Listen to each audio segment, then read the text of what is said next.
사도행전 7장 9절부터 17절입니다. 우리 다 같이 합독합니다. 여러 조상이 요셉을 시기하여 애굽에 팔았더니 하나님이 그와 함께 계셔 그 모든 환난에서 건져내서 애굽 왕 바로 앞에서 은총과 지혜를 주시매 바로가 그를 애굽과 자기 온 집의 통치자로 세웠느니라. 그때 애굽과 가나안 온 땅에 흉년이 들어 큰 환난이 있을세. 우리 조상들이 양식이 없는지라. 야곱이 애굽에 곡식이 있다는 말을 듣고 먼저 우리 조상들을 보내고 또 재차 보내매 요셉이 자기 형제들에게 알려지게 되고 또 요셉의 친족이 바로에게 드러나게 되니라. 요셉이 사람을 보내어 그의 아버지 야곱과 온 친족 75사람을 청하였더니 야곱이 애굽으로 내려가 자기와 우리 조상들이 거기서 죽고 세겜으로 옮겨져 아브라함이 세겜 하몰의 자손에게서 은으로 값주고 산 무덤에 장사되니라. 하나님이 아브라함에게 약속하신 때가 가까우매 이스라엘 백성이 애굽에서 번성하여 많아졌더니. 아멘. 다 같이 한번 따라서 합시다. 요셉과 모세와 함께 하신 하나님. 우리 하나님은 자기가 택한 백성과 늘 함께 하신 하나님이십니다. 할렐루야. 하나님의 그 함께 하심은 우리 피조물 중에 우리 인간에게 주신 가장 큰 축복이자 영광인 줄 믿습니다. 많은 사람들이 교회를 다니고 또 하나님께 기도도 하고 성경을 보고 또 설교를 듣지만은 자기 삶 속에서 함께 하신 하나님을 잘 모르고 살아갑니다. 영적인 감각이 무디다 보니까 항상 자기 혼자라는 생각을 굉장히 많이 하고 이 세상에 나 혼자밖에 없다는 생각을 아주 많이 하게 되어집니다. 우리는 영적인 감각이 예민해져서 삶 속에서 나와 함께 하신 그 하나님이 정말 피부에 와닿을 정도로 그 하나님이 느껴질 수 있는 그 은혜를 우리는 날마다 구해야 될 줄 믿습니다. 많은 사람들이 하나님을 먼 데서 찾는다는 거죠. 먼 데서. 가정에서, 직장에서 내가 어디를 가든지 하나님이 늘 나와 함께하고 있음을 사람들이 인식하지 않고 그것을 또 믿지도 않고 또 인정도 하지 않습니다. 왜냐하면 느껴지면은 인정하려고 그러고 뭔가 자기에게 발견되어지면은 그 하나님을 고백하려고 그러지 그대로를 인정하면은 하나님은 인정하신 대로 우리와 함께 하신 하나님이라는 사실을 믿으시기를 주님으로 축원합니다. 자, 마음에 하나님이 자꾸 멀리 느껴진 사람은요 고백을 하십시오. 주님 늘 저와 함께 해주심을 감사합니다. 날마다 숨쉬는 순간마다 내 가정과 자녀들과 남편과 모든 식구들과 함께 해주심을 감사합니다. 우리 가정과 함께 해주심을 감사합니다. 비록 내가 느껴진 것이 없고 보여진 것이 없다 할지라도 이렇게 고백을 할 때마다 정말로 함께 하신 하나님이 우리에게 계시되어지고 우리 가정 중에 나타나심을 분명히 만나게 될 줄 믿습니다. 반드시 그렇게 될 수밖에 없어요. 그래서 우리 하나님은 반드시 입술로 시인해 주는 그자와 함께 해줍니다.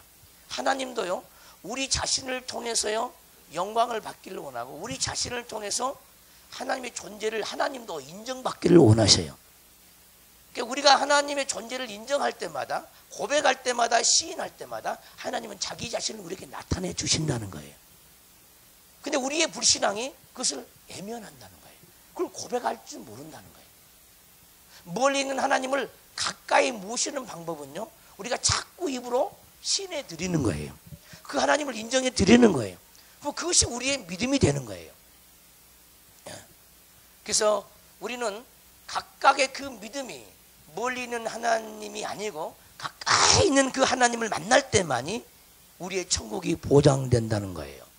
그래서 교회는 다니고 있는데 모양새만 교회를 다니는데 가까이 있는 그 하나님을 못 만나면요 내가 죽으면 천국 갈까? 의심이 생겨요. 의심이. 그거 내가 하나님이 나와 함께 하심이 느껴지지 않기 때문에 난 하나님이 나를 버렸나 봐. 이런 생각을 또 하게 되거든요. 또 내 기도는 하나님이 안 들으셔. 응답도 안 해줘. 그렇게 아예 못을 박아버립니다. 내 기도를 안 들으신 하나님으로 그 하나님을 먼저 만났나요? 먼저. 많은 사람들이. 우리 하나님은요, 우리에게 기도라는 특권을 우리에게 주셨어요. 반드시 하나님은 기도를 통해서 만나게 돼 있어요. 할렐루야. 기도한 대로 응답해 주신 하나님이라는 거예요. 기도한 대로. 입으로 시인할 때마다 우리 하나님은 가까이 오고 있어요. 할렐루야. 하나님의 그 아버지가 마음에 느껴지지 아니한 사람은 자꾸 아버지를 부르셔야 합니다. 예수님을 찾을 때보다 아버지를 찾을 때 더 인격적으로 우리에게 다가오신 하나님이십니다. 아멘. 그 아버지와 그 아버지가 저와 여러분들의 영혼을 건져내시는 하나님의 아버지심을 믿으시기를 주님으로 축원합니다. 따라서 합시다. 우리는 하나님의 아버지의 자식이다. 근데 과연 여러분들의 마음이 그러하냐는 거예요. 나는 과연 하나님의 아버지가 내 아버지냐는, 친아버지처럼 그렇게 가까이 느껴지냐는 거예요. 자식들이 부모와 함께 가정을 이루고 살아갑니다. 자기의 필요한 것들을 아버지가 가지고 있는 것을 알고 아버지에게 요청을 합니다. 우리 자녀들이 하나님과 인격적인 그 관계가 이루어지지 아니하면은요, 우리의 구원은 하나님과 상관이 없습니다. 우리의 행실도 하나님과 상관이 없어요.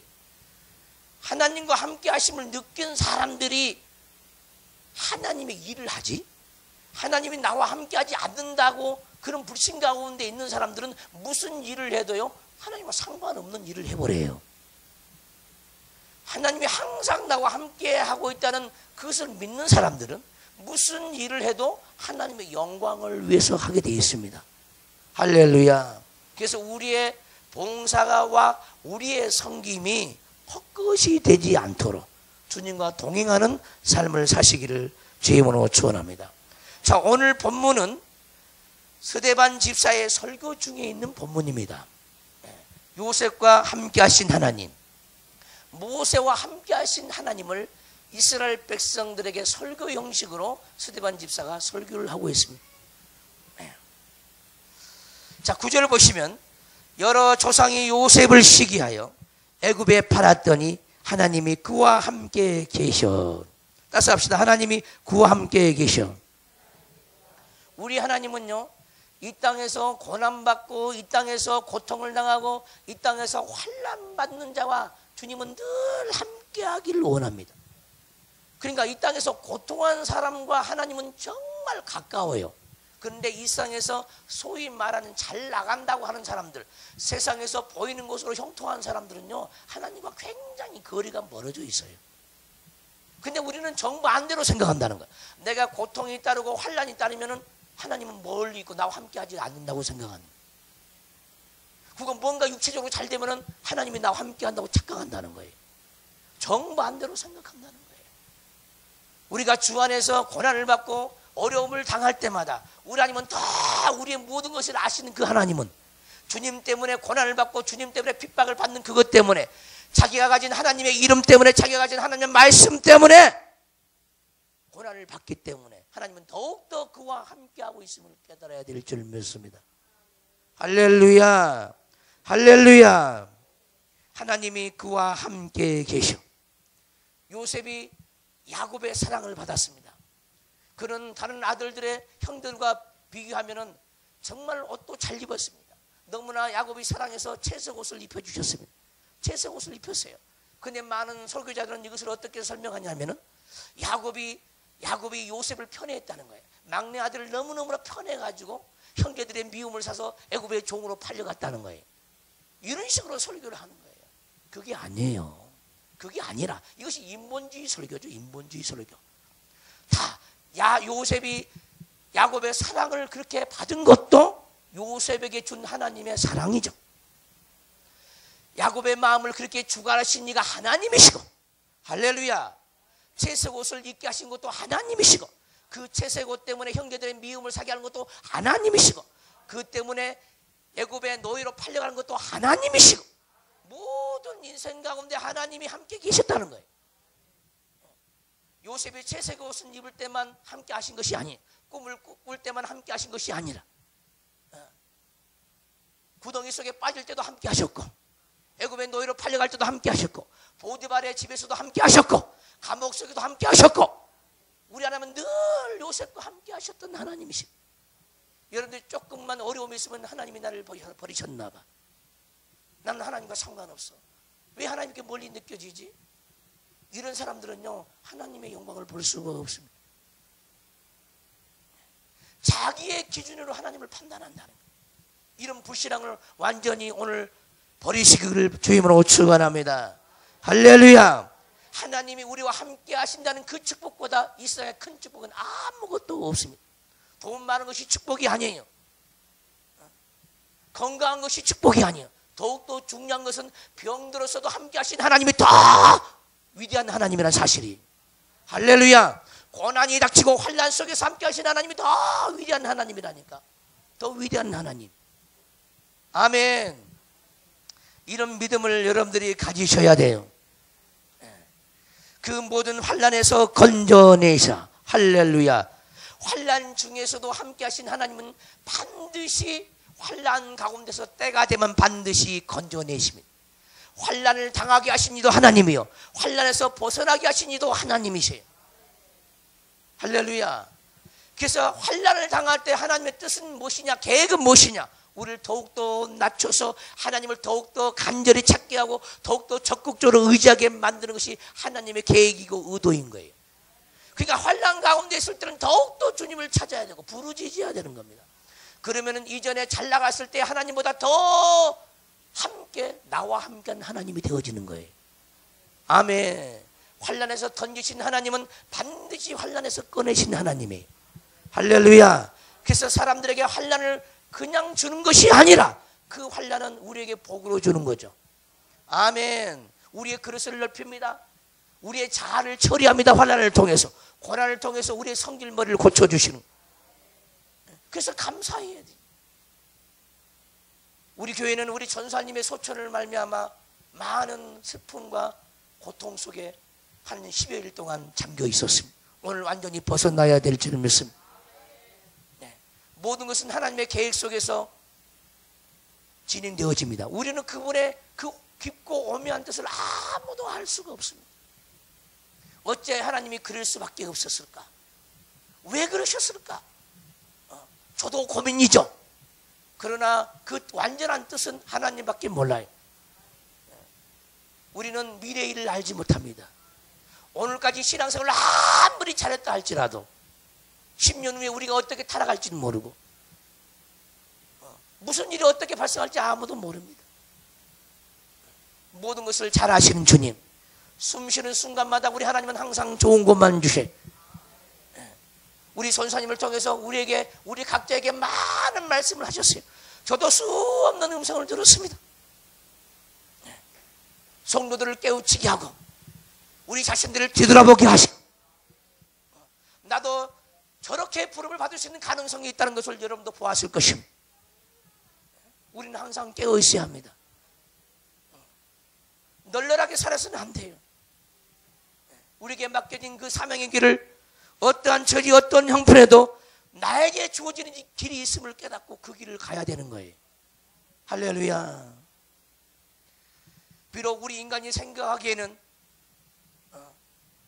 날개를 한 번도 펼쳐보지 못하고 창공을 나르지도 못하고 이 세상을 떠났다고 생각할 수 있어요.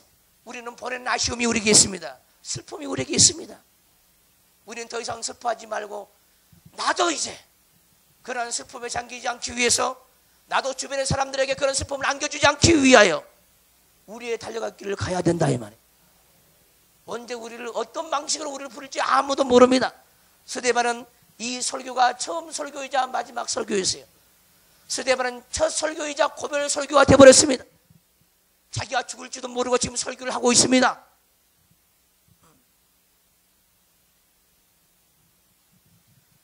생사화복의 주권자는 하나님이십니다. 그 하나님 안에 우리는 살아야 돼요. 어느 누구도 자기 인생을 자기 스스로가 개척할 수 없어요. 자기 스스로가 정할 수가 없어요. 어떤 사람은 나오자마자 못돼서 나오기 전에 죽는 사람도 있고, 나오자마자 죽는 사람도 있습니다. 나오자마자 병을 안고 고통하는 사람들이 병실에 가보면, 병원에 가면 너무너무 많이 있습니다.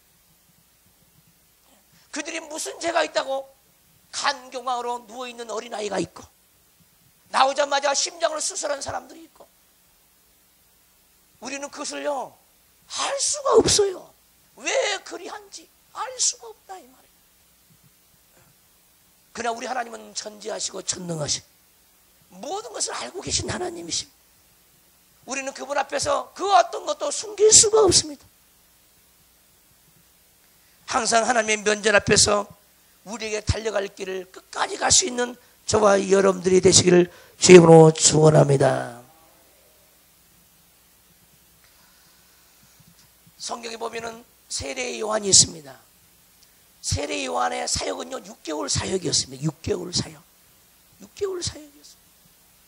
예수님을 이스라엘 백성들 앞에 드러내는 사역. 그리고 형장의 이슬로 사라져갑니다. 세례 요한이 사역이 딱 멈추니까 예수님이 드디어 메시아 사역을 감당하기 시작합니다. 모든 것은 다 정한 때가 있어요. 세례 요한은 6개월 사역하기 위하여 30년 동안 자랐어요. 예수님은 공생의 3년 반을 살기 위하여 3년을 살았습니다. 3년을. 우리 모두는 하나님의 모든 것들은 하나님의 손아귀에 있고, 할렐루야, 하나님이 자기 원대로 자기 뜻대로 그 모든 것을 계획하고 있음을 우리 모두가 깨닫고, 우리의 무지 때문에 어리석음 때문에 스스로 슬퍼하지 않고 괴로워하지 않기를 주의 이름으로 축원합니다.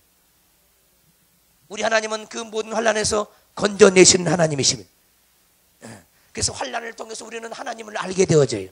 따라서 환난을 통해서 하나님을 알게 되어진다. 그 환난이 올 때 주님을 바라봐야 합니다.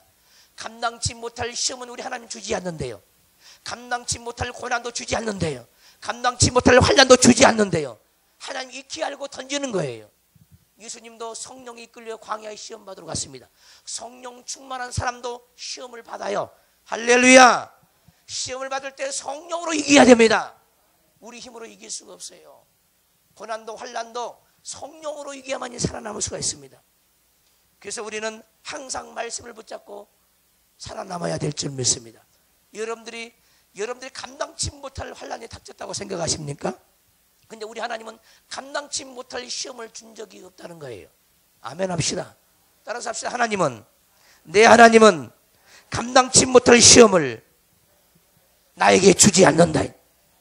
주지 않았다는 거예요. 주지 않았다는 거예요. 능히 감당할 수 있는 믿음을 먼저 줬다는 거예요. 감당할 수 있는 믿음을 먼저 줬다는 겁니다. 그래서 어떤 고난이든 어떤 환난이든 어떤 핍박이든 믿음이 먼저 와 있음을 깨닫고 그 믿음을 키우면은, 겨자씨의 믿음을 키우면 그 환난은 지나가게 돼 있어요. 이런 사람을 히브리 사람이라 그런다. 고난이 와도 지나갑니다. 강을 건넙니다. 산을 넘어갑니다. 그래서 히브리 사람이라 하는 것은 넘어가는 자입니다. 넘어가는 자. 고난을 넘어가고 환난을 넘어가고 핍박을 넘어가고, 할렐루야, 넘어가는 자가 히브리 사람이라는 거예요. 넘어가는 자가. 우리는 모두는 히브리인 중에 히브리인이 되어야 될 줄 믿습니다. 넘어가지 못하면요 살아남을 수가 없어요. 우리 하나님은 이긴 자의 하나님이야. 이긴 자의 하나님은 히브리인의 하나님이라 그 말입니다. 히브리인의 하나님이라는 것은 이긴 자의 하나님이라는 거예요. 우리 하나님은 그 이긴 자를 남은 자라고 합니다. 남은 자. 따라서 남은 자. 살아남았다는 거예요. 살아남았다. 그래서 우리는 살아남기 위해서는 하나님이 항상 환난 가운데도 핍박 가운데도 정말 심히 못 이기는 그 고통 가운데도, 그 고통이 있을 때는 정말 우리가 죽을 것 같아요. 저도 그 길을 수없이 지나왔습니다. 죽을 것 같은, 금방 죽을 것 같은 그 고비를 수없이 지나왔어요. 때가 다니니까 지나가고, 때가 가니까 지나가. 주님만 바라보고 있으면 지나가요. 다 지나간다는 거예요. 주님만 바라보고 있으면 지나가. 주님만 바라보고 있으면, 주만 바라보시기를 주로 축원합니다.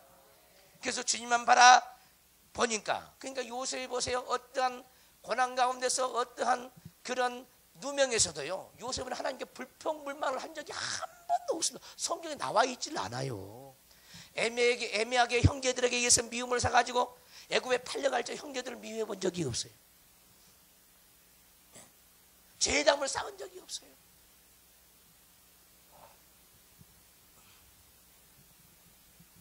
그것이 하나님을 바라보는 거예요. 어떤 거 환난 가운데서도 내가 염려하지 않고 걱정하지 않는 그것이 하나님을 바라보는 거예요.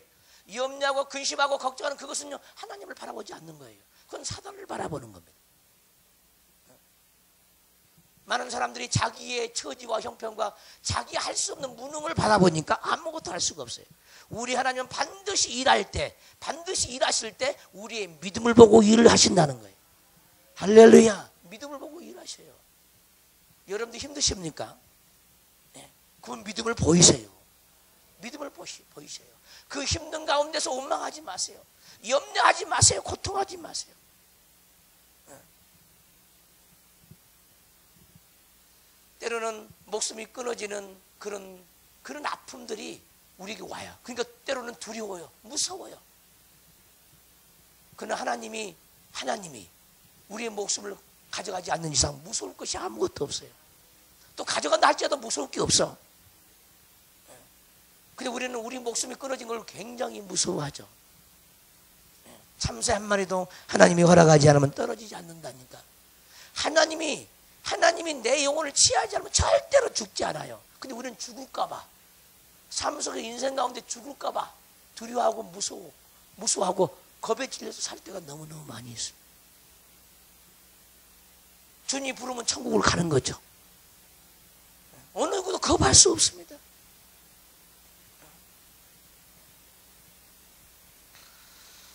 우리 하나님은 공평의 하나님이에요. 공평의 하나님. 불의한 하나님이 아닙니다. 우리가 보기에 이치에 맞지 않지만은 하나님 보시기에 너무나 이치에 다 합당한 거예요. 우리는 설명할 수 없지만은 하나님은 다 설명할 수 있습니다. 10절에 보시면 그 모든 환난에서 건져내사, 요셉과 함께 계셔서 모든 환난에서 건져내셨다는 거예요. 그래서 환난을 주신 이가 하나님이에요. 아멘 합시다. 환난에서 건져내신 이도 하나님이에요. 아멘. 이걸 믿으세요. 그것이 우리 영혼을 위한 구원 계획이 펼쳐지니까 그렇게 되어지는 거죠. 이것이 하나님이 우리를 사랑하는 방식이. 그래서 하나님이 우리를 사랑하는 방식은 항상 육신에 좋은 것만 주는 것이 우리를 사랑한 게 아니죠. 그래서 여러분들의 자녀를 사랑하거든 고생을 시키라고 그러죠. 고생. 그것이 자녀를 사랑하는 방법. 왜 자녀들을 극기 훈련에 보냅니까? 담력 훈련에 왜 보냅니까? 자녀를 사랑하기 때문에. 그가 어떤 처지 어떤 형편에도 다 이겨낼 수 있는 힘을 어려서부터 키우기 위해서 보낸 거 아니에요? 우리도 마찬가지. 우리가 영이 어릴 때 우리 하나님은 고난 가운데 환난 가운데 우리를 던져요. 극기 훈련 시킨다 이 말이에요. 할렐루야. 그 앞에 어떤 인생의 문제가 펼쳐진다 할지라도 믿음으로 이길 수 있도록 미리서부터 훈련을 시킨다는 거예요. 할렐루야. 이런 훈련 받는 사람이 하나님의 사람이라는 거예요. 훈련 받지 않는 사람 치고 하나님께 영광 돌린 사람이 아무도 없습니다. 그래서 요셉도 하나님은 어마어마하게 훈련을 시켰어요. 모든 환난에서 건져내사 애굽 왕 바로 앞에서 은총과 지혜를 주심에. 자, 환난에서 건져내 가지고 우리 하나님이 바로 세상에 복을 줬습니까? 안 그렇다 이 말이에요. 환난에서 건져내사 하나님의 근본을 줍니다. 하나님의 근본. 하나님은 영이시니까 영을 주는 거예요. 영을. 그 영이 뭡니까? 지혜와 총명이라. 지혜와 총명. 근데 우리는 어려운 가운데서 건져내서 물질 축복을 달라고 하는 거야. 달라고. 성경 66권을 보세요. 어떤 사람이 그렇게 만나줬는가? 어떤 하나님이 그렇게 만나줬는가? 환난 가운데서 끌어내서 하나님이 주신 것은 항상 지혜와 총명이었어. 지혜와 총명. 지혜와 총명. 그것이 하나님의 근본이야. 보이는 것은 그림자야. 그래서 근본을 먼저 줘서 보이는 것을 다스리게 하시는 것이 하나님의 뜻이라는 거야. 따라서 근본을 먼저 줘서 본질을 먼저, 본질 되신 하나님, 근본이신 하나님을 먼저 만나게 해서 그림자를 다스리고 통치하게 하시는 이가 하나님이시라는 거예요. 그래서 우리는 먼저 근본 되신 하나님을 먼저 구해야 되는 거예요. 먼저 구해야 된다는 게 먼저. 어떤 사람이 물질로 망합니다. 그러면요, 망할 때 구하는 게 안 망하게 기도하죠. 그러지 마세요. 차라리 망해도 좋사오니 이 망한 가운데서 내가 지혜를 얻기를 원하고 지식을 얻기를 원합니다. 요셉처럼 하나님, 요셉에게 지혜와 총명을 준 것처럼, 그 지혜와 총명으로 애굽을 다 다스리게 한 것처럼, 예전에 우리나라가 지혜와 지식이 발달되지 않았을 때는요, 돈 많은 사람들이요, 똑똑한 사람을 갖다 썼어요. 물질이 먼저 우선이었다는 거야. 물질이, 재물이 우선이었어요. 그러나 요즘은 그럽니까? 아니야. 지혜와 총명 있는 사람이 재물 있는 사람을 갖다 써. 지혜와 총명 있는 사람이 재물 있는 자를 갖다 쓴다니까. 여러분이 어떤 사람이 되기를 원하냐는 거야. 시대가 바뀌었어요. 시대가 바뀌었어. 시대가. 그러니까 물적 자원보다, 물질적인 자원보다 더 뛰어난 자원이 뭐냐? 지혜와 지식의 자원이라는 거예요. 지혜와 지식의 자원이라는 거예요. 지혜와 지식이. 이 세상도 그런 원리로 돌아가는 거예요. 하나님 나라도 마찬가지. 하나님 나라도. 여러분들 하나님 앞에서 부하기를 원하십니까? 그러면요, 지혜와 지식이 먼저 있어요. 하나님의 지혜와 총명이 먼저 있어야 하나님 나라의 영적인 부자가 되는 거예요. 할렐루야. 우리 대한민국이 처음에 초대교회는요, 재물이 많은 교회가요, 교회가 부흥됐어요. 이제 앞으로는 그런 시대는 지났어요. 돈이 있다고 해서 교회가 부흥되는 것이 아니야. 교회가 육적으로 부자라고 해서 교회가 부흥되는 것이 아니야. 생명의 말씀이 있는, 지혜의 말씀이 있는 그 교회, 지식의 말씀이 있는 그 교회, 하나님이 함께하는 그 교회가 부흥되게 돼 있어요. 그 교회가 지배하게 돼 있어. 시대가 바뀌었다는 사실을 알아야 돼요. 예전에는요, 돈으로 교회를 크게 지으면 사람들이 왔어요. 그러나 요즘은 말씀을 보고 따라간다 이 말이에요. 말씀이 없으면 가지를 않아요. 말씀이 없으면은. 그리고 말씀이 없는 큰 대형 교회라도 무너질 수밖에 없어요. 작은 교회는 더욱더 쓸 수도 없고. 이것이 하나님이 계획하신 바예요. 저와 여러분들은 지혜와 지식이 충만해야 될 줄 믿습니다. 총명이 충만해야 될 줄 믿습니다. 주님, 나는 세상을 다 잃어도 하나님의 근본된 지혜와 총명은 얻기를 원합니다. 이것이 내가 하늘의 부입니다. 이렇게 우리 마음 중심이 이렇게 잡혀져야 되죠. 근데 사람들이, 온 세상 사람들이 눈에 보이는 복을 쫓아서 신앙생활을 하는 거예요. 그건 하나님이 아니야. 하나님은 보이지 않아요. 근데 우리는 보이는 것을 추구해. 하나님은 안 보이는데 우리는 보이는 것을 추구해. 이것이 우상이라 이 말이에요. 보이는 소망이 아니니 보이는 것을 누가 바라리요? 보이는 그곳에는 하나님의 나라가 없고요, 하나님의 의가 없어요. 그것이 복이 아니에요. 요셉이 그렇게 살았냐는 거예요. 야곱이 그렇게 살았냐는 거예요. 우리에게 가장 큰 축복은 하나님이 나와 함께 하신다는, 어떠한 처지 어떤 형편에도 하나님이 나와 함께 한다는 그것, 이것이 가장 큰 축복이에요. 가장 큰 축복. 그래서 이 기준이 바뀌어져야 돼요. 이 가치관의 기준이 변화가 일어나야 여러분들의 마음이 변화가 일어나고 여러분들 얼굴도 펴지기 시작하는 거예요. 이 가치관이 변화가 안 일어나면은요, 우리 영혼은 망할 수가 있습니다. 망할 수가 있어요. 세상 사람과 똑같이 신앙생활하다가 망해요. 세상 사람이라 교회만 오지 마음 중심은 세상과 똑같아. 출세가 뭐고 성공이 뭔지 몰라. 인생의 성공이 뭔지를 모르는 거예요. 성공이 뭐냐는 거예요. 성공.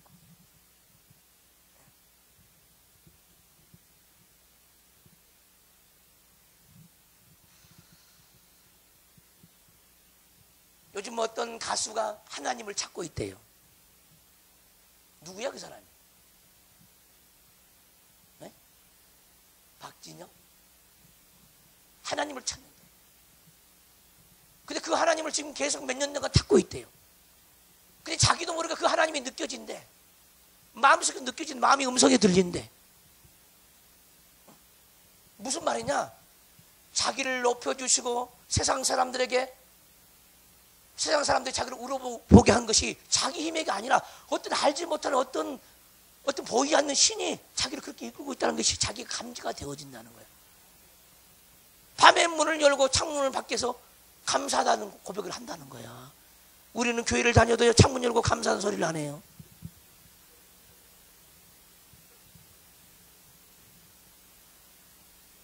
자기 환경을 펼쳐주는 그 하나님께 감사한다는 거예요. 그 하나님이 어떤 하나님인지 모르는데 그 내 마음에 감지가 된다는 감지가 돼. 여러분이 모신 하나님은 어떤 하나님이십니까?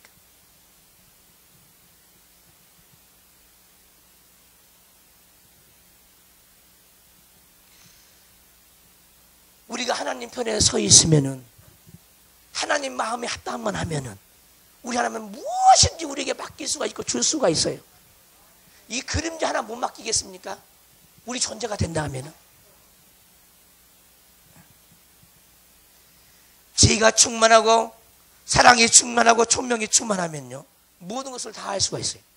우리 주님도 하나님께서 주신 지혜와 지식으로 공생애를 감당했어요. 보이지 않는 영적인 능력을 가지고 공생애를 살았어요. 할렐루야. 우리 주님이 뭐 재물을 가지고 복음을 전했습니까? 그거 뭐 안 전했어요.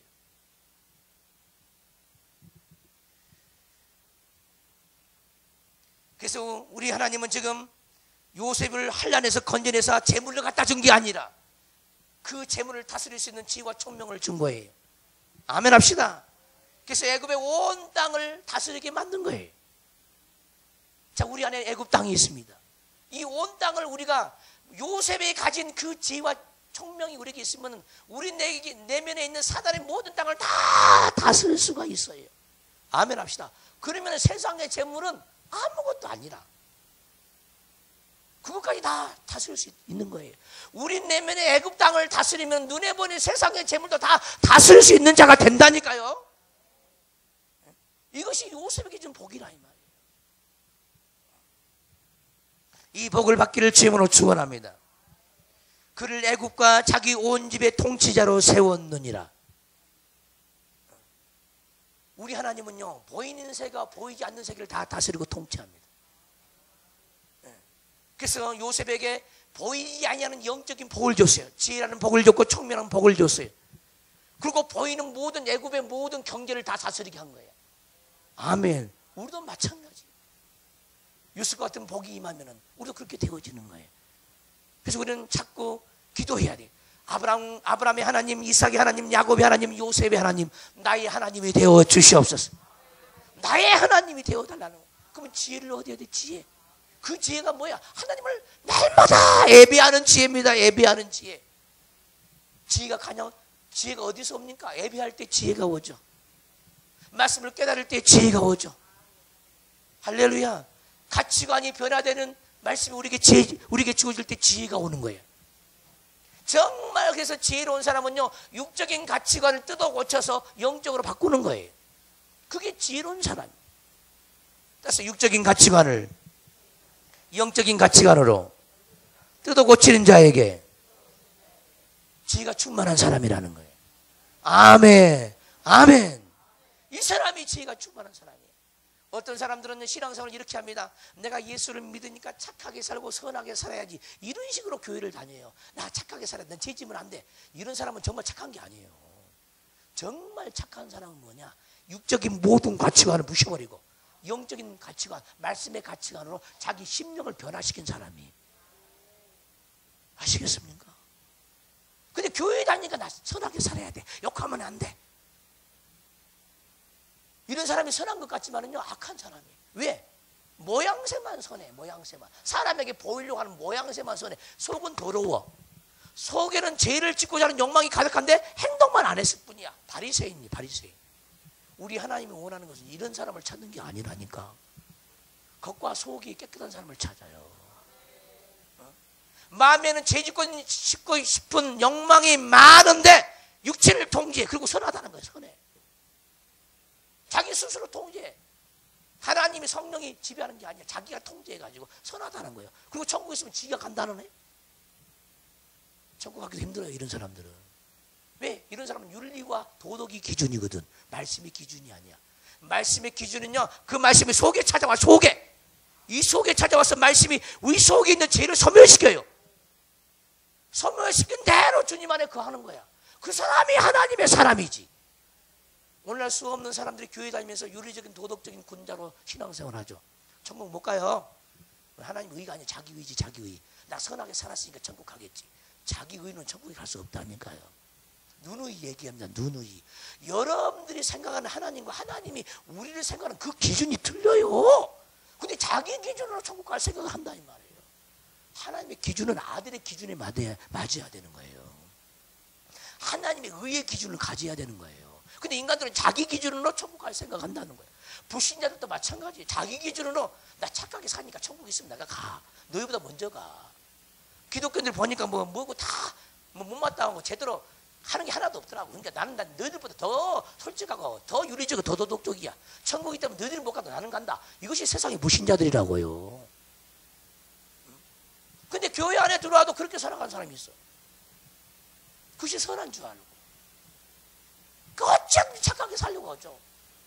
착하게 살려고 해서는 안 된다니까. 어떻게 살아야 된다고? 성령으로 살아야 된다니까요. 말씀으로 사는 존재가 돼야 돼요. 자기 힘쓰는가 예수님이 아니라 자기 안에 찾아오신 그 하나님으로 인도함을 받는 그가 하나님의 아들이라는 거예요. 자, 아시겠습니까?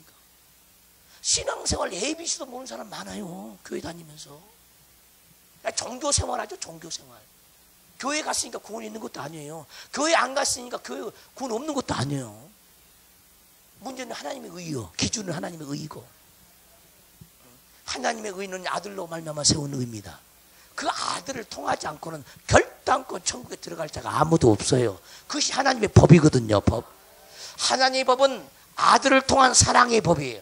아들을 죽여놓고 아들을 다시 살리고 세우신 법이죠. 할렐루야. 그 법을 초월해서는 어느 누구도 하나님의 의를 획득할 수가 없습니다. 하나님의 의로 충만하시기를 주님으로 축원합니다. 그 자기의 잘난 것, 자기의 선한 것 가지고는요, 하나님 보시기에는 그것은 악한 거예요. 하나님 보시기에 악한 것. 따라서 해봐요. 악한 나를 용서해 주세요. 악한 나를 용서해 주세요. 우리는 죽을 때까지 나는 악하다고 고백하셔야 돼. 선하게 살려고 하는 것이 아니라 선하게 살 수 있는 하나님의 영이 와야 선하게 산다니까요. 내가 누누이 강조합니다. 누누이. 누누이. 이 법을 정말로 크게 깨달아야 돼요. 이걸 못 깨우치면은 구원이 없을 수 있어요. 구원이. 깨닫기를 바라요. 스스로 의롭다 하지 말라는 거예요. 스스로. 스스로 의로운 자는 하나님 보시기에 악한 자죠. 악한 자. 바리새인들 보기에 자기는 의롭다고 그래요. 백성들도 의롭다고 그래요. 백성들의 칭찬도 들어요. 그러나 하나님은 뭐라고 그래? 하나님이 독사의 새끼들이라고 그러잖아. 독사의 새끼들. 스스로 의로운 자는 독사의 자식들이라고 그러는 거야. 하나님은 스스로 의로울 수가 없다는 거예요. 인간들은 다 죄인이고 다 악하다는 거예요. 의인은 없나니 하나도 없다는 거예요. 근데 인간들은 윤리적으로 도덕적으로 자기가 선한 의지로 살아가는 그것을 의롭다 한다는 거예요. 의로운 자는 한 분뿐이에요. 하나님 한 분만이 의롭다는 거예요. 그 한 분이신 예수님이 우리 안에 들어올 때 그 예수님이 들어온 그 빛의 분량만 의로운 거예요. 우리는 죄인들이 너무나 많잖아. 죄인들은 우리 자신들이. 그래서 윤리적으로 도덕적으로 착하게 살려고 하지 말고 말씀을 가지고 그 말씀으로 인도받고 성령 충만함으로 성령으로 인도받고 의롭게 사시기를 주님으로 축원합니다. 그것은 하나님의 은혜로만 되는 거예요. 은혜로만. 우리 힘씀과 예씀이 아니라 오직 하나님의 은혜로만 된다는 겁니다. 할렐루야. 네. 그래서 이 요셉을 보면은 우리의 신앙생활을 어떻게 해야 되는가를 알 수 있어요. 그래서 7장 10절의 말씀이 너무너무나 중요합니다. 한번 3번 읽겠습니다. 시작. 그 모든 환난에서 건져내사 애굽 왕 바로 앞에서 은총과 지혜를 주시매 바로가 그를 애굽에 자기 온 집의 통치자로 세웠느니라. 아멘. 아멘. 그래서 우리 내면에 애굽이란 나라가 있는데 이 애굽의 나라를 하나님의 지혜와 총명으로 통치해야 돼요. 우리도. 그렇게 되어지면은 눈에 보이는 그 세상 것들을 다 통치할 수가 있어요. 이 근본 되신 하나님을, 요셉이 만난 그 하나님을 우리 모두가 만나야 될 줄 믿습니다. 할렐루야. 11절 그때에 애국과 가나안 온 땅에 흉년이 들어. 할렐루야. 자 보세요. 요셉이 애굽에 있을 때, 총리가 됐을 때 하나님은 하나님의 뜻 가운데 가나안 땅에 흉년이 들게 만들어. 가나안 땅에 흉년이. 그 흉년을 누가 들게 하냐? 하나님이. 아멘. 우연히 발생한 게 아니다 이 말이에요. 하나님이 흉년이 들게 하죠 다. 흉년이 들어 큰 환란이 있었어요. 우리 조상들이 양식이 없는지라. 야곱의 12 아들들, 요셉을 제한 모든 사람들에게 양식이 없어요. 양식이 없으니까 어떻게 돼? 애굽으로 내려갈 수밖에 없죠. 아멘. 근데 그때 애굽에 누가 있어? 요셉의 국무총리 요셉이 있었다 이 말이에요. 하나님의 경영을 보시라 이 말이에요. 경영을. 요셉을 중심으로 말미암아 야곱의 12 아들 다 경영하잖아요 지금. 그 한 사람이 중심이었어. 온 세상이. 왜? 그는 하나님의 지혜가 있고 총명이 있으니까. 아멘 합시다. 여러분들이 지혜가 있고 총명이 있으면은 하나님도 여러분 중심으로 세상을 다 돌려버린다니까. 우리 교회가 지혜가 있고 총명이 있으면은 이 세상을 우리 교회 중심으로 돌려버려 하나님은.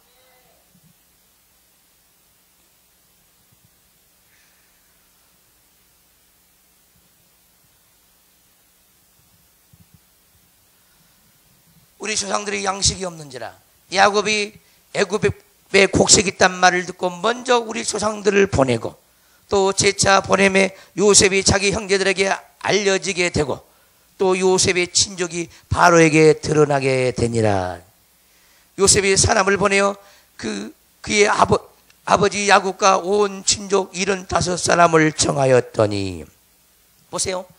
지금 스데반이 설교를 하는데요. 그냥 구약의 모든 말씀을 쫙 끼고 있습니다.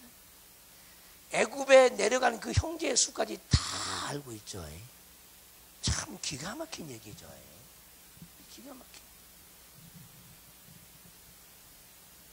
야곱이 애굽으로 내려가 자기와 우리 조상들이 거기서 죽고, 야곱이 애굽으로 내려가 자기와 조상들이 다 거기서 죽었다는 거예요.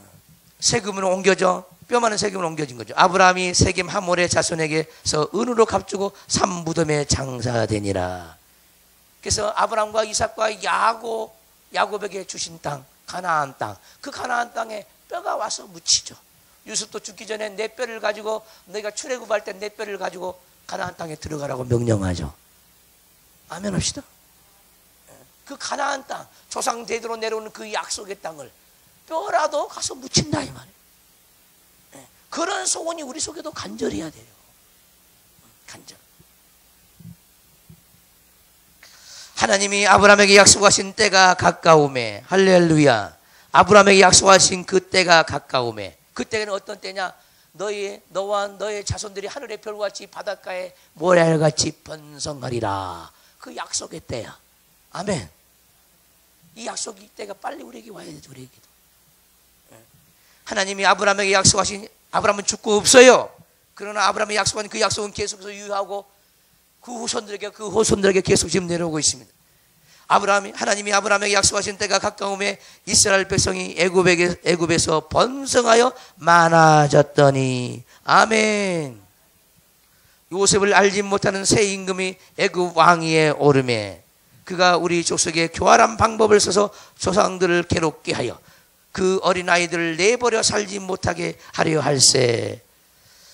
자, 이스라엘 백성들이 수가 많아져요. 그래서 바로가 은근히 속에 두려움이 생기는 거야. 애굽 백성들보다 더 자녀들을 퐁퐁 잘라. 히브리인들의 그 여인들이. 그래서 애들이 날 때마다 전부 다 죽이는 거예요. 애굽 나라가 전부 다 히브리 민족이 되겠거든.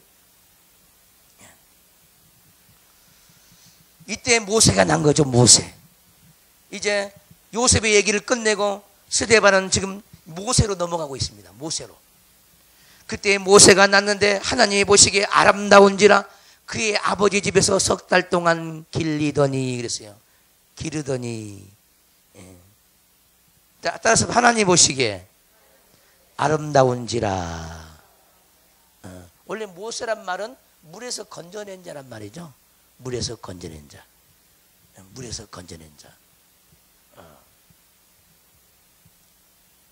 그래서 이 모세 부모가 갈대 상자에 강에다 띄워줘. 죽게 할 수 없으니까.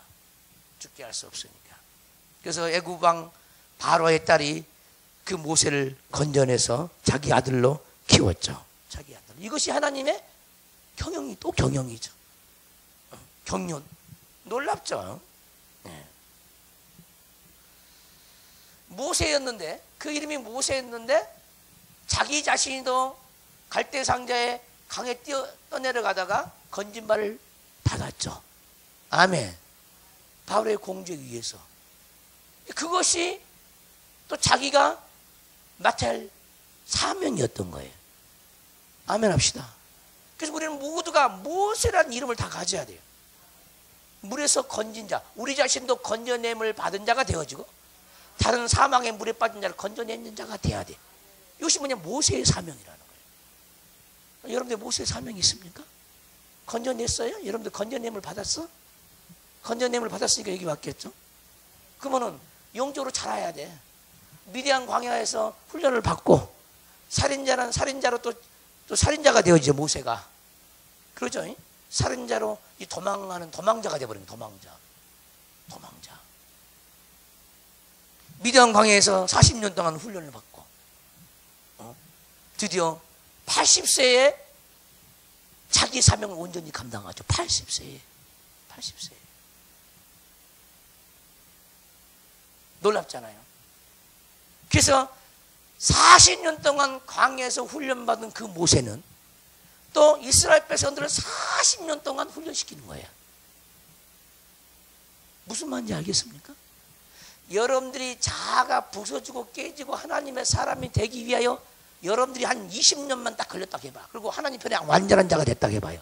그러면 여러분들을 만나는 사람은 20년 동안 이끌어야 완전한 사람이 된다 그 말이에요.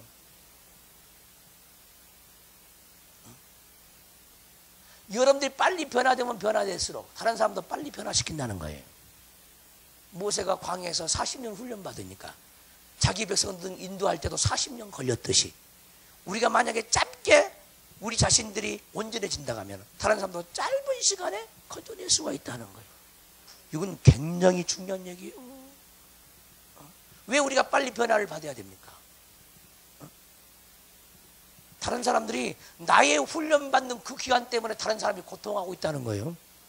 이것도 생각을 해야 돼. 내가 훈련을 오랫동안 받음으로 다른 사람들이 이끌어낼 때 오랫동안 이끌어내야 된다는 거야. 우리가 빨리 부서져 버리면은 할렐루야.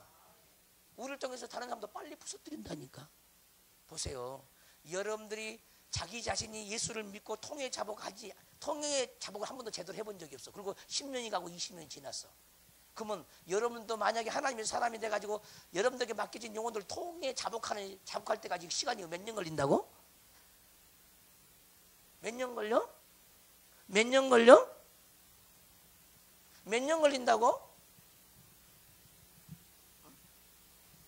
20년 걸린다니까.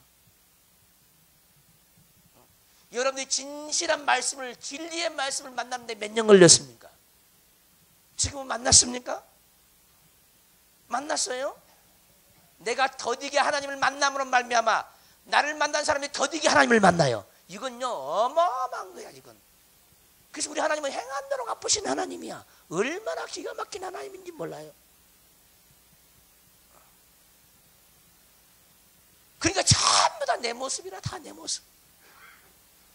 다 내 모습.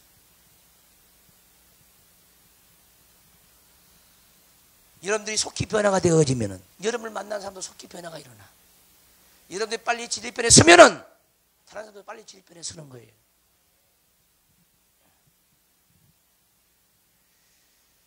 이것이 하나님의 법입니다. 법. 여러분들이 빨리 회개하지 않을 때 여러분들 주변에 있는 사람도 빨리 회개하지 않아요. 빨리 돌이키지 않습니다.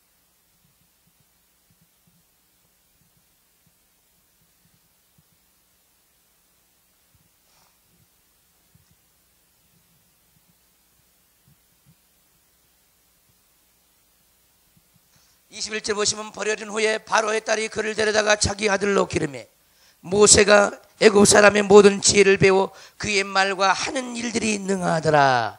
모세는 애굽의 모든 그 학문의 지혜를 다 배웠죠. 그 말과 하는 일이 능했어요. 능했습니다. 나이가 40이 됐어요. 모세가 애굽의 모든 걸 다 알고 있는 겁니다. 그 형제 이스라엘 자손을 돌볼 생각이 나더니 그랬어요. 이 마음을 누가 줬을까? 하나님이 줬어요. 나이 40이 되니까 이제 자기를 위해서 살지 않고 자기 백성 이스라엘, 자기의 백성들, 자기 나라 히브리 민족을 위해서 살 마음을 하나님이 준 거라 이 말.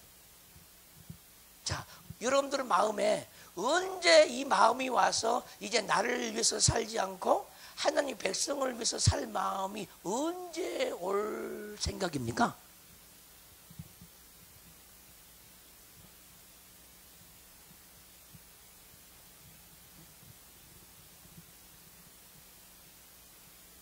그래서 사람 되려면요, 사람은 언제 되어지냐? 사람은 언제 되어지냐? 남을 위해서 살 생각이 올라올 때 사람 되기 시작하는 거예요. 야, 인생은 정말 남을 위해서 사는 거구나. 우리 주님이 그렇게 살았듯이 나도 또한 남을 위해서 준비하고 남을 위해서 준비하는 거예요. 근데 우리는요, 많은 사람들이요, 자기를 위해서 준비해요. 자기를 위해서. 자기를 위해서. 남을 위해서 준비하지 않아. 남을 위해서.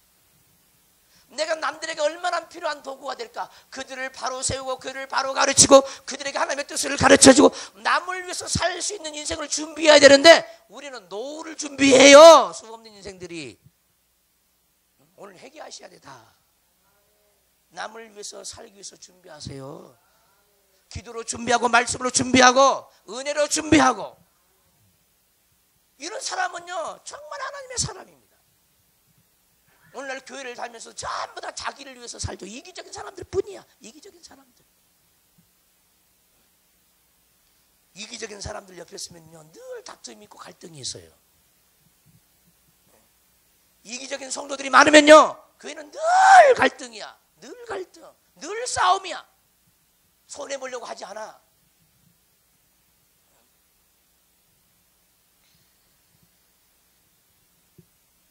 우리 자신들은 모세를 통해서 나를 위해서 살지 않고 하나님의 백성을 위해서 백성을 돌볼 생각이 우리 마음에서 올라와야 돼요. 하나님의 사람은 이런 사람이 하나님의 사람이 된다니까요. 이런 사람이 남을 위해서 살 수 있는 사람, 이 사람이 위대한 사람이. 저는 제가 여러 번 뭐 내 자랑은 아니지만은 하나님이 그렇게 하셨겠죠.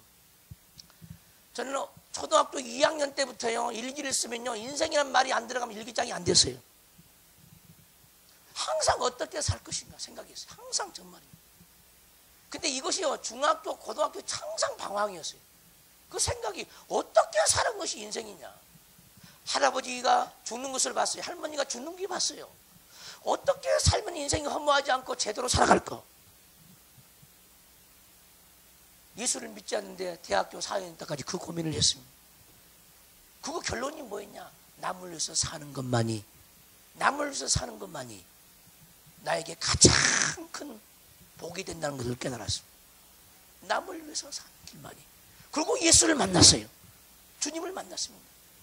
주님을 만나고 보니까 남을 위해서 산다는 것이 무엇인가 확연하게 보여. 확연하게 보여. 그 전에요, 남을 위해서 산다는 것은 뭐냐면은 내가 돈을 벌어서 돈을 번다 할지라도 내 자신을 위해서 돈 벌지 않겠다. 남을 위해서 돈 벌어야지. 이런 생각을 가졌어요. 남을 위해서. 그것만이 내 죽음을 정당화할 수 있을 것 같았어요. 수 없는 생각과 사고를 통해서 예수를 딱 믿으니까, 아니 돈 벌어서 남을 위해서 사는 것이 아니라 그 영혼을 위해서 생명을 갖다 주면은 남을 위해서 사네. 아멘. 그 길이 활짝 열려버린 거예요. 그 길이. 우리 모두가 예수를 믿는 순간에 우리는 남을 위해서 살 생각은 했어야 돼요. 근데 우리는 예수를 믿으면서도 여전히 자기 욕심의 배를 더 채우려고, 더 큰 행복을 극대화시키려고.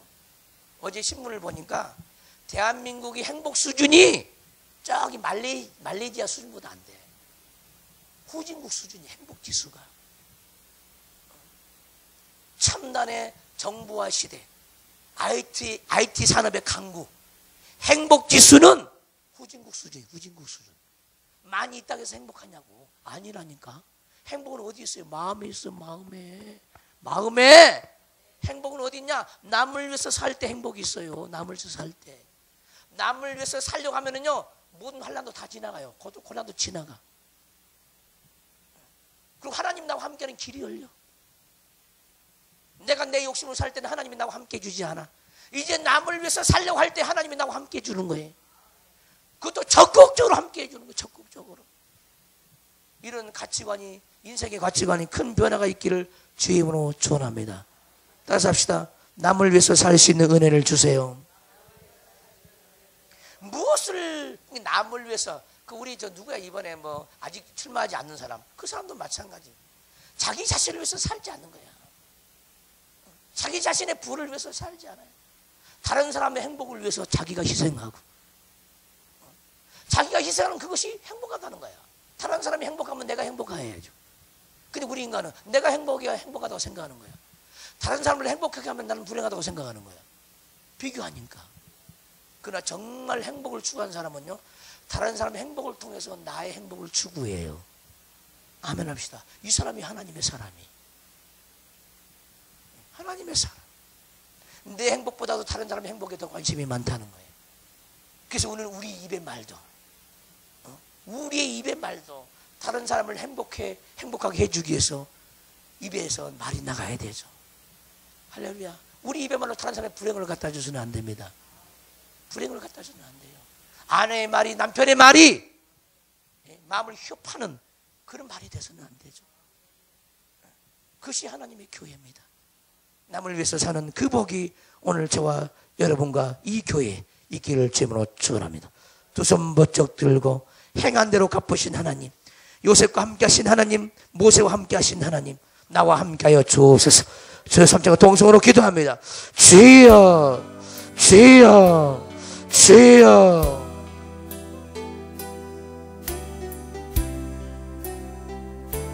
남을 위해서 살지 못한 거 회개하시기 바랍니다. 욕심이 많아서, 이기적인 마음이 많아서 희생할 수 있는 능력이 없어서, 아버지 항상 내 자신밖에 몰랐던 우리 죄를 용서하옵소서. 다른 사람의 행복을 위해서 내가 존재하게 도와주시고, 다른 사람의 행복을 위해서 우리에게 예수의 마음을 주옵소서. 그리스도 예수의 마음을 품어라.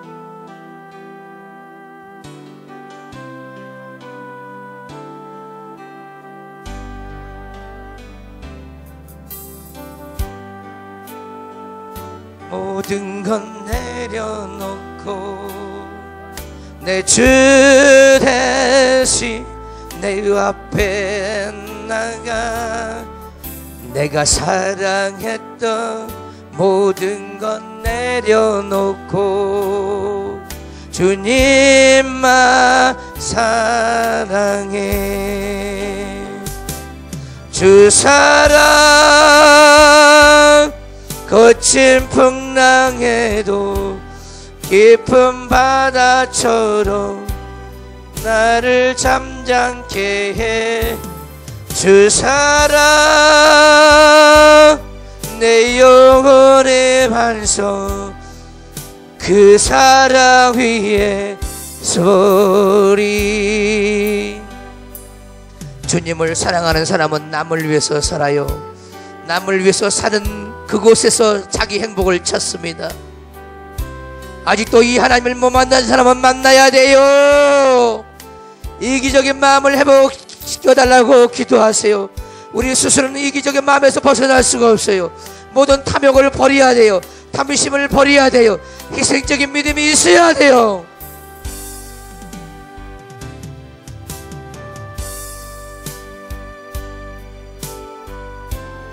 우리 하나님은 여러분들이 고난받을 때, 환난받을 때 여러분들을 더욱더 가까이 하고 있음을 믿으시길 바랍니다. 그분은 생사복을 축원하신 하나님이에요. 무엇인지 자기 원대로 하신 하나님이십니다. 공평하게 행하시는 하나님이셔요.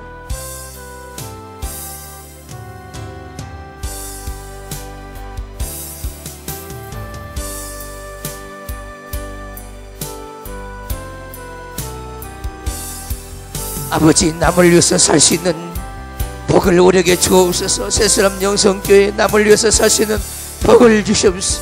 새사람 영성교회에게 지혜와 총명을 주신 것은 지혜와 총명으로 많은 영혼들을 살리기 위함인 줄 믿사오니, 이 지혜의 말씀과 지식의 말씀을 우리도 받았사오니 많은 영혼들을 살릴 수 있는 믿음을 우리에게 주옵소서. 아버지, 구경꾼처럼 방관자처럼 인생을 살지 않게 도와주시옵소서. 아버지, 우리 모두가 강도 만난 자의 이웃이 되기를 원합니다. 이제는 우리 주 예수 그리스도의 은혜와 우리 하나님 아버지의 놀라우신 사랑과 성령의 동행하심이 오늘 말씀을 듣고 아브라함과 함께 하신 그 하나님, 야곱과 함께 하신 그 하나님, 요셉과 함께 하신 그 하나님을 자기 하나님으로 삼기를 원하는 모든 영혼들 머리 위에, 저들의 가정의 모든 환경 위에, 새사람 영성교회 위에, 이 나라 인민족 위에, 세계 열방 위에 지금부터 영원토록 함께 있을지어다. 아멘.